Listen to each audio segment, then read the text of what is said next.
পাহাড়ের চূড়ায় একটি বড় ডুমুর গাছে অনেকগুলো বক বাস করত।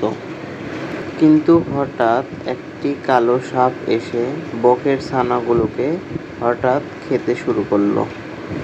এমন বিপদের অবস্থায় বকেরা কি করবে তা ভেবে উঠতে পারছিল না। তারা নিজেদের মতো পরামর্শ করা শুরু করলো।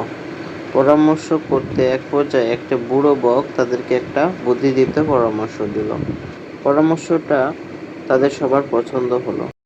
পরামর্শটা এই হলো যে তারা নদী থেকে মাছ ধরে ভিজিয়ে রাস্তা থেকে তাদের বাসা পর্যন্ত ছিটিয়ে দেবে, যাতে ভিজিটি তাদের বাসা পর্যন্ত পৌঁছাতে পারে এবং সাপকে দেখতে পায়। এবং ভিজিটি সাপকে দেখা মাত্রই সাপের সাথে যুদ্ধ শুরু করলো এবং এক পর্যায়ে সাপকে পরাজিত করলো।